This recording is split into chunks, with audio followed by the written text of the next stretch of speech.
दिखाई नहीं पड़ता, क्योंकि देखने के लिए बड़ी सजगता चाहिए, और इतने धीमे धीमे बीतता है जीवन कि पता नहीं चलता कि हर घड़ी मौत निकट आ रही। जब भी कोई मरता है तो मन सोचता है मौत सदा दूसरे की होती। मैं तो कभी मरता नहीं, कोई और मरता है, पड़ोसी मरता है,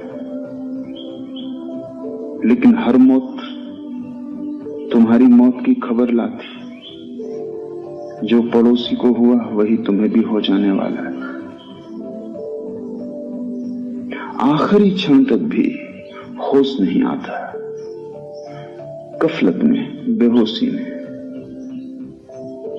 अपने ही हाथ से आदमी अपने को समाप्त कर लेता है,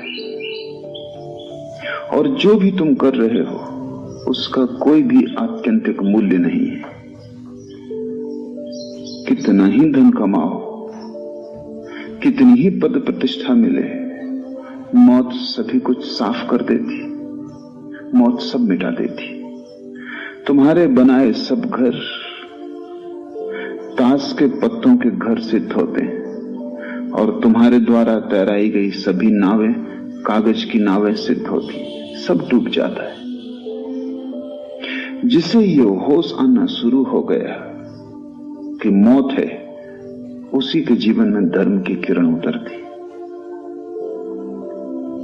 मौत का स्मरण धर्म की प्राथमिक भूमिका है। अगर मृत्यु न होती तो संसार में धर्म भी न होता। मृत्यु है इसलिए धर्म की संभावना है, और जब तक तुम मृत्यु को झुठलाओगे तब तक तुम्हारे जीवन में धर्म की किरण न उतरेगी। मृत्यु को ठीक से समझो, क्योंकि उसके आधार पर ही जीवन में क्रांति होगी। तुम्हें अगर पता चल जाए आज सांझ ही मर जाना है, तो क्या तुम सोचते हो तुम्हारे दिन का व्यवहार वही रहेगा जो इस पता न चलने पर रहता? क्या तुम उसी भांति दुकान जाओगे, उसी भांति ग्राहकों का शोषण करोगे? क्या उसी भांति व्यवहार करोगे जैसा कल किया था? क्या पैसे पर तुम्हारी पकड़ वैसी ही होगी जैसे एक क्षण पहले तक थी? क्या मन में वासना उठेगी, काम जगेगा, सुंदर स्त्रियां आकर्षित करेंगी, राह से गुजरती कार मोहित करेगी, किसी का भवन देखकर ईर्ष्या होगी? नहीं, सब बदल जाएगा। अगर मौत पता चल जाए कि आज ही सांझ हो जाने वाली, तुम्हारे जीवन का सारा अर्थ, तुम्हारे जीवन का सारा प्रयोजन, तुम्हारे जीवन का सारा ढंग और शैली बदल जाएगी। मौत का जरा सा भी स्मरण तुम्हें वही न रहने देगा जो तुम हो, और तुम जो हो बिल्कुल गलत हो, क्योंकि सिवाय दुख के और तुम्हारे होने से कुछ भी फल नहीं आता। फल लगते हैं निश्चित, केवल दुख के लगते हैं। फल लगते हैं निश्चित, तुम्हारी आशाओं के अनुकूल नहीं, न तुम्हारे स्वप्नों के अनुसार। फल लगते हैं तुम्हारी आशाओं के विपरीत, तुम्हारे सपनों से बिल्कुल उल्टे। जीवन के अंत में सिर्फ राख छूट जाती है हाथ में, और एक विषाद और एक गहन पीड़ा की एक और अवसर खो गया। इसलिए तो मरते वक्त लोग इतने दुखी और पीड़ित मरते हैं। अन्यथा अगर जीवन की चरितार्थता उपलब्ध हुई हो, और जीवन की धन्यता को जाना हो, और जीवन एक गीत बन गया हो, जिसे कबीर कहते हैं सुमरन बन गया हो, एक याददाश्त कि मैं कौन, तो मृत्यु तो एक महोत्सव हो जाएगी, क्योंकि वो तो सारे जीवन की परिपूर्णता है, वो तो सारे जीवन का निचोड़ सार है। तब मृत्यु मृत्यु न होगी, महाजीवन में प्रवेश हो जाएगी। जो जान के जीता है उसकी मृत्यु समाधि हो जाती है, जो अनजान जीता है उसका जीवन भी मृत्युवत है। जो होश से जीता है वो मरता ही नहीं, जो बेहोशी में जीता है वो कभी जीता ही नहीं। उसका जीवन एक प्रवंचना है।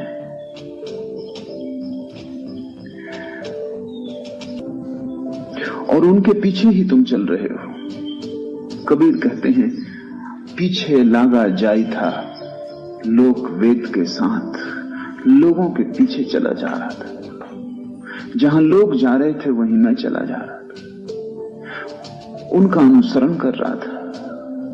इस बात को बिना सोचे कि वे उतने ही अंधे हैं जितना मैं हूं, बिना ये सोचे कि इस सारी भीड़ का क्या अंत होता है, आदमी भीड़ के साथ चलता है। बड़े गहरे कारण हैं, वो समझ लेने जरूरी। समाज व्यक्ति का शत्रु है। समाज तुम्हें भेड़ों की भांति चाहता है, व्यक्तियों की भांति नहीं, क्योंकि व्यक्ति के साथ ही बगावत का स्वर शुरू हो जाता है। व्यक्ति के साथ ही होश, और जैसे ही होश की पहली किरण उतरी कि व्यक्ति अपने मार्ग को खोजने में लग जाता है, फिर वो भीड़ के पीछे नहीं चलता। कितना ही सुंदर राजपथ हो, कितना ही साफ सुथरा हो, कंटकाकीर्ण न हो, फिर भी वो भीड़ की पीठ के साथ नहीं चलता। वो अपना रास्ता बनाना शुरू करता है।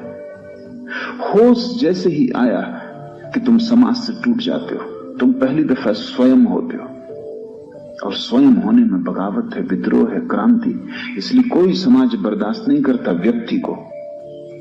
जन्म की पहली क्षण से लेकर मृत्यु की आखिरी घड़ी तक समाज व्यक्ति को नष्ट करने की कोशिश करता है, दबाता है, हर तरह से तुम्हें तोड़ता है। तुम कहीं आत्मवान न हो जाओ, क्योंकि तुम अगर आत्मवान हुए तो समाज का नियंत्रण तुम पर न हो सकेगा। अब तक किसी आत्मवान व्यक्ति पर समाज नियंत्रण नहीं कर सका, सिर्फ मुर्दों को काबू में रख सकता है।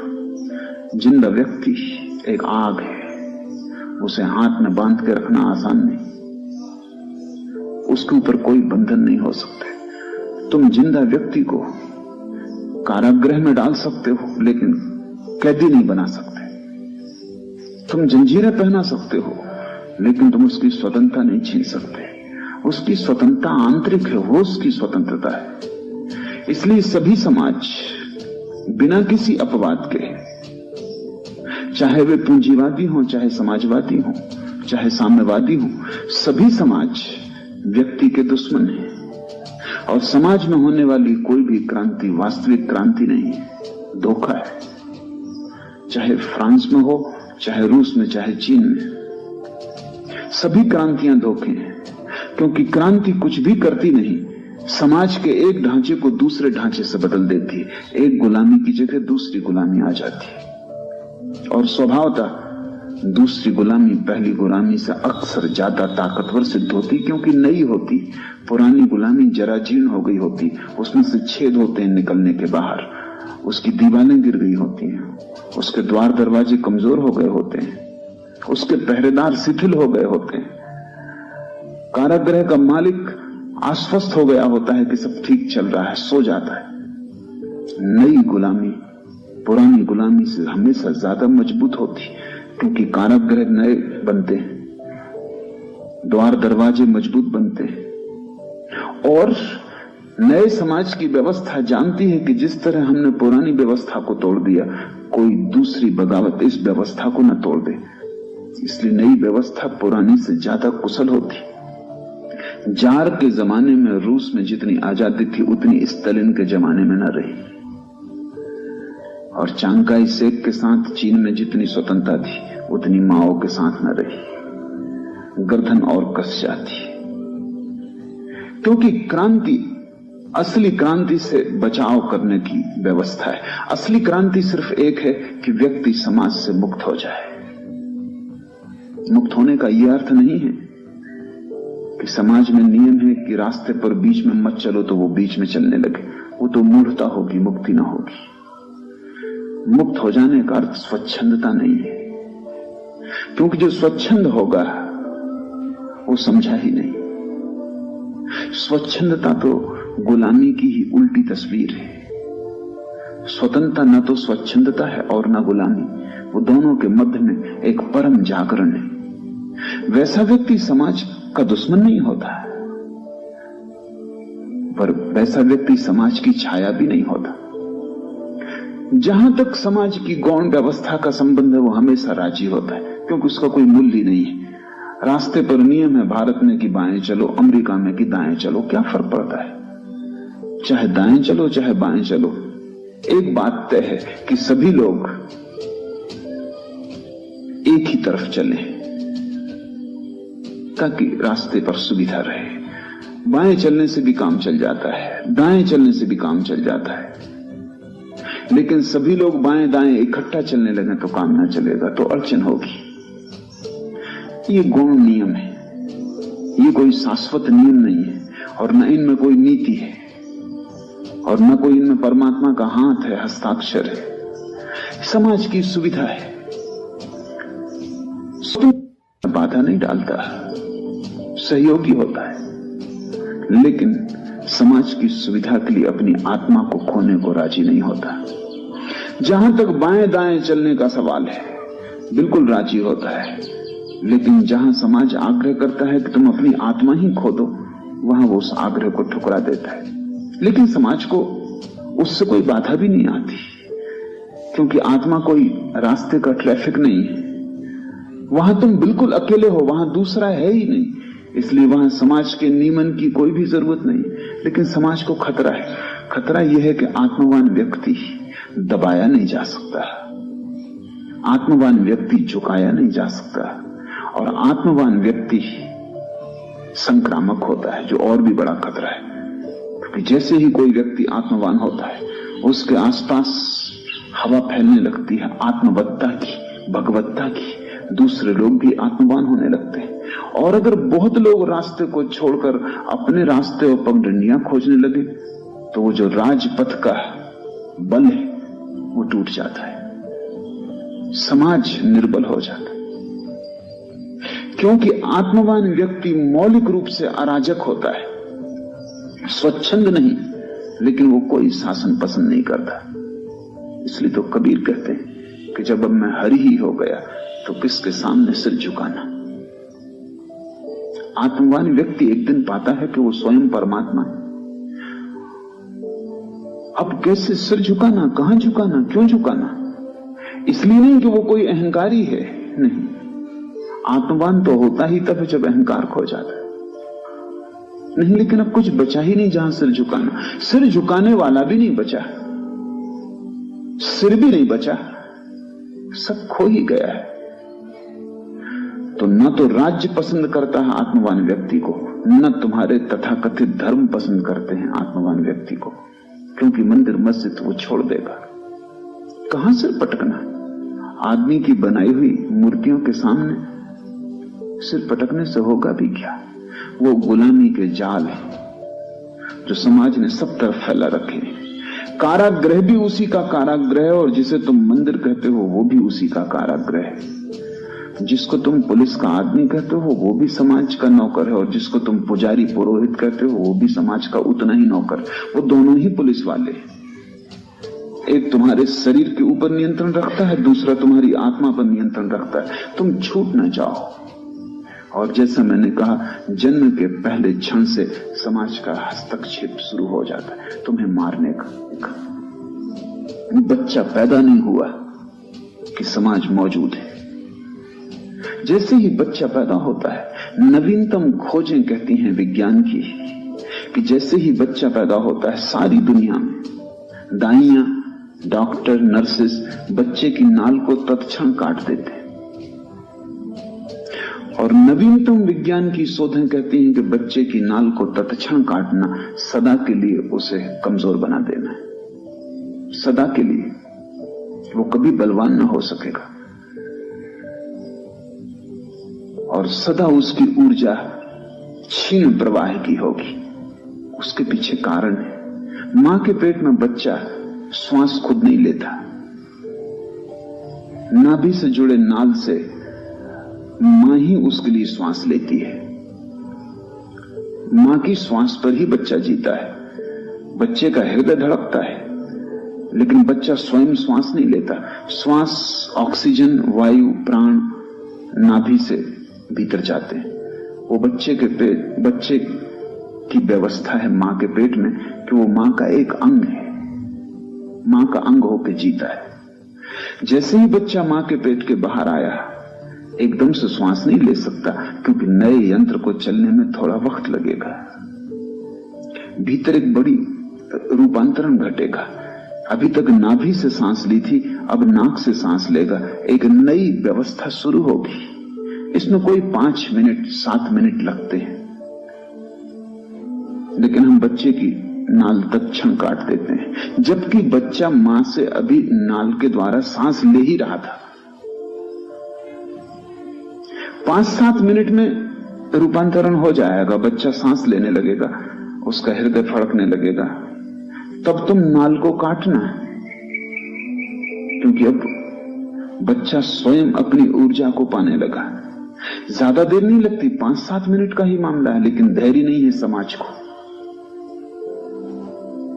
बड़े से बड़े अस्पताल में कुशल से कुशल डॉक्टर के नीचे भी वही हो रहा है जो गैर कुशल दाई गांव में कर रही, बेपढ़ी लिखी दाई गांव में कर रही। उनके काटने के ढंग बदल गए हैं। दाई बेहुदे ढंग से काटती है, उसके पास उतने कुशल औजार नहीं।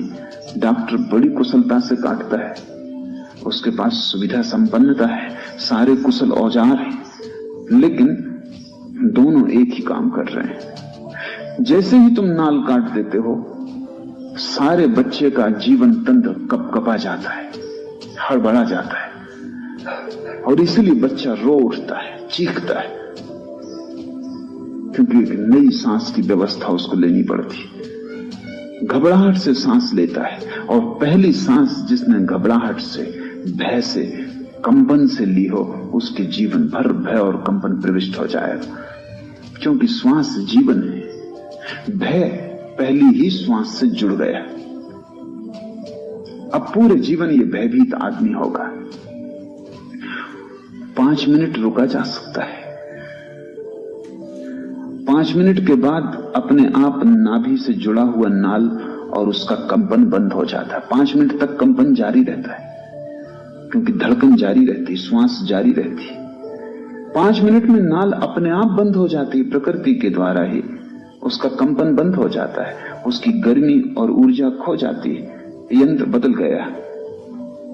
अब तुम काट सकते हो, अब तुम मुर्दा चीज को काट रहे हो। 5 मिनट पहले तुम जिंदा चीज को काट रहे थे, और तुमने बच्चे को पहला धक्का दे दिया। और बच्चा बहुत कोमल है, अति कोमल है।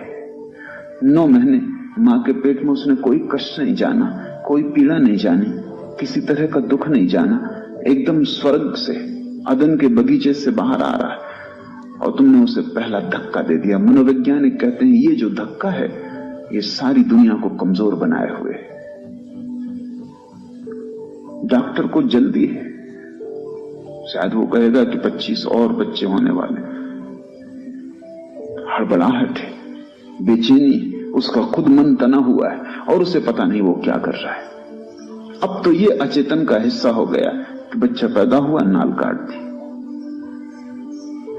जन्म की पहली घड़ी से भय समाविष्ट हो गया। अब तुम्हें कोई भी डरा सकेगा, अब तुम्हें कोई भी चीज डरा सकेगी। पुलिस का डंडा डरा सकेगा, पुरोहित की आवाज डरा सकेगी कि नर्क चले जाओगे। अब तुम्हें कोई भी प्रलोभित कर लेगा, क्योंकि प्रलोभन भय का ही दूसरा रूप है। और ये चलती है समाज की व्यवस्था अंतिम क्षण तक, आखिरी दम तक। तुम जीना चाहो तो भी तुम स्वतंत्र नहीं, हस्तक्षेप। तुम मरना चाहो तो भी हस्तक्षेप, मरने की स्वतंत्रता नहीं। यूरोप और अमेरिका में जहां चिकित्सा ने बहुत विकास कर लिया, लाखों लोग अस्पतालों में पड़े जो मरना चाहते, जो सरकारों को आवेदन करते हैं कि हम मरना चाहते। कोई 100 साल के करीब पहुंच गया है, जीवन जी लिया गया। जो जानना था जान लिया, जो भटकना था भटक लिया, जो देखना था देख लिया। अब ना कुछ देखने को बचा, ना जानने को, ना अब कोई जीने में रस रह गया। लेकिन डॉक्टरों को आज्ञा नहीं है किसी को मरने में सहायता देने की, न केवल यही, बल्कि डॉक्टरों को आज्ञा है कि जब तक बन सके आदमी को जिंदा रखने की कोशिश करें। तो लोग टंगे हैं अस्पतालों में, टांगे बंधी हैं, हाथ बंधे हैं, ऑक्सीजन की नली लगी है, ग्लूकोज दिया जा रहा है, न उन्हें ठीक से होश है, न जीवन जैसी कोई चीज बची है।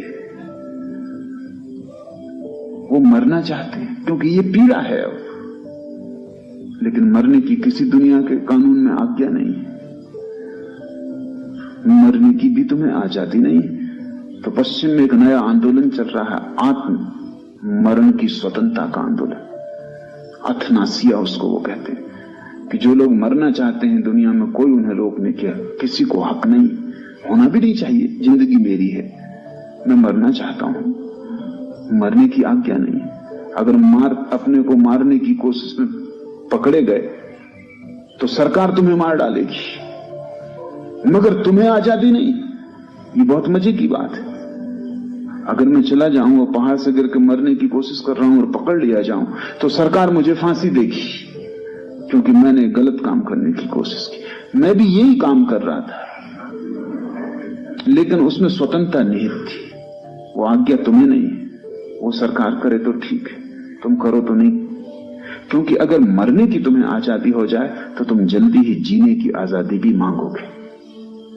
वो संयुक्त है, दोनों आजादियां तुम्हें दी नहीं जा सकती।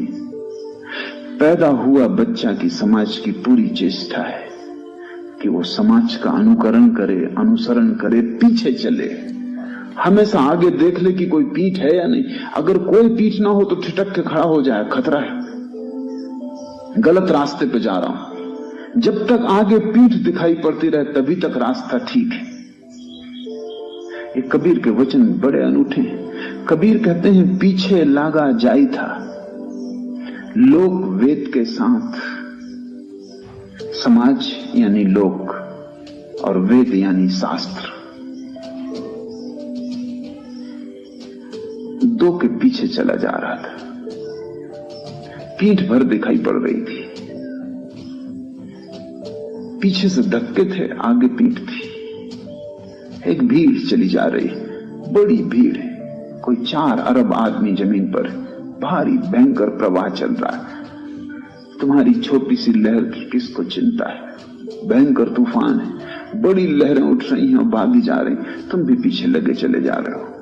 सोचते हो कि जब तक पीठ दिखाई पड़ती है सब ठीक ही होगा। मैंने सुना है कि मुल्ला नसरुद्दीन एक रात ज्यादा पी के मधुशाला से निकला। ठीक ठीक दिखाई नहीं पड़ रहा था कहां जाए। बामुश्किल तो मधुशाला के नौकरों ने उसे अपनी कार तक पहुंचाया। बामुश्किल आधा घंटे मेहनत करके किसी तरह उसने चाबी कार में लगाई। फिर किसी तरह गाड़ी को पुरानी आदतवश चला भी लिया, लेकिन तब सवाल उठा कि जाना कहां है, घर कहां है, ये गांव कौन सा है। बड़े दार्शनिक सवाल उठने लगे। तब एक ही उपाय था कि किसी के पीछे हो लो। तो कोई उपाय नहीं, जाना कहां है, आ कहां से रहे हैं, कौन है, कहां घर है, यही तो चिंता है सारे मनुष्यों की। सीधा सुगम उपाय है, किसी के पीछे हो लो। एक कार के पीछे हो लिया, प्रसन्न था, अब सब ठीक है, कहीं जा रहे हैं। और न केवल धीमी गति से जा रहे हैं, बड़ी तेज गति से जा रहे हैं। चित्त प्रसन्न था, और क्या चाहिए, गति चाहिए, जरूर पहुंच जाएंगे, क्योंकि इतनी तेज गति से जा रहे हैं। और जो होना था वो हुआ। आखिर में जाके वो उस कार से टकरा गया। तो उसने चिल्ला के कहा कि क्या मामला है, इशारा क्यों नहीं दिया कि गाड़ी खड़े करते हो। उस आदमी ने बाहर से निकाल के कहा कि अपने ही गैरेज में। इशारा देने की जरूरत है।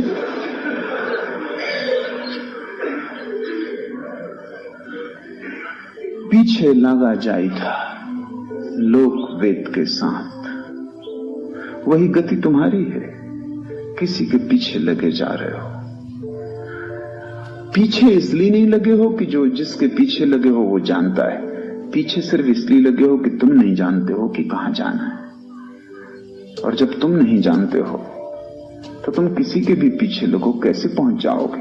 और तुम थोड़ा ये भी तो विचार करो कि वो दूसरा भी किसी के पीछे लगा है। तुम अपनी पिता की मान रहे हो, तुम्हारे पिता उनके पिता की मानते रहे, उनके पिता उनके पिता के मानते रहे। तुम थोड़ी यात्रा करो पीछे की तरफ तो तुम पाओगे कि सभी लोग एक दूसरे के पीछे लगे और कौन कहां पहुंचता है। इस जगत में थोड़े से लोग कहीं पहुंचते हैं, वे वही लोग हैं जो किसी के पीछे नहीं चलते। बुद्ध कहीं पहुंचते हैं क्योंकि लोगों के पीछे नहीं चलते। बेहतर है ना चलना, बेहतर है बैठ जाना, बेहतर है निश्चित कर लेना ठीक से कि जाना भी है या नहीं। साफ हो गंतव्य तो थोड़ी ही यात्रा है मंजिल तक। गंतव्य का ही पता ना हो, अपना भी ठौर ठिकाना ना हो कि कौन हूं, इसका भी कोई पक्का पता ना हो कि जाना भी है या नहीं जाना या कहां जाना है, तब तुम किसी के पीछे लग के कितने ही चलते रहो, तुम्हारी यात्रा कोल्हू के बैल की यात्रा सिद्ध होगी। चलोगे बहुत, पहुंचोगे कहीं भी नहीं। चलोगे बहुत क्योंकि गोल घेरे में चलते सकते हो जितना चलना चाहो। थकोगे रोज, सांझ थक के फिर गिर जाओगे, सुबह उठ के फिर लोकवेद के साथ हो जाओगे। लोक मौजूद भीड़ और वेद जो भीड़ जा चुकी, मुर्दों की भीड़। दो भीड़ें तुम्हें घेरे हुए, जिंदा तो तुम्हें पकड़े हुए हैं, जो मर गए उनके हाथ भी तुम्हारी गर्दन पे। वेद का अर्थ है जो अब नहीं, उनके वचन तुम्हें सता रहे हैं, उनको तुम छाती से लगाए बैठे हो। जरूर उन्होंने कुछ जाना होगा, जरूर उन्होंने कुछ पहचाना होगा, लेकिन दूसरे की आंख से देखे गए दृश्य तुम कैसे देख सकते हो। और दूसरे ने जो भोजन किया उससे तुम्हारी भूख की तृप्ति ना होगी। और जल की कितनी ही चर्चा चले, इससे कहीं किसी की प्यास कभी बुझी? कोई तुम्हें बिल्कुल लिख के ही दे दे जल का सूत्र H2O, तुम उस कागज को लिए जिंदगी भर घूमते फिरो तो भी कंठ की प्यास उससे ना बुझेगी। तुम उस कागज के मंत्र को घोल के पी जाओ तो भी तुम्हारी प्यास ना बुझेगी। H2O से प्यास नहीं बुझती। H2O यानी वेद। जिन्होंने जाना उन्होंने सूत्र लिख दिए, लेकिन किसी सूत्र में उनका ज्ञान समाविष्ट नहीं होता। कोई सूत्र जो उन्होंने जाना है उसे प्रकट नहीं कर सकता। कोई शब्द सत्य को प्रकट करने में समर्थ नहीं। यही फर्क है सद्गुरु और वेद में। वेद सद्गुरुओं के वचन है, लेकिन सद्गुरु जा चुका, अब खाली वचन रह गए। ऐसा समझो कि सांप तो जा चुका, उसकी खोल पड़ी रह गई है। ऐसा समझो कि बुद्ध तो जा चुके, उनके चरण चिन्ह रेत पर बने रह गए, तुम उन चरण चिन्हों पर सिर रखे पड़े हो।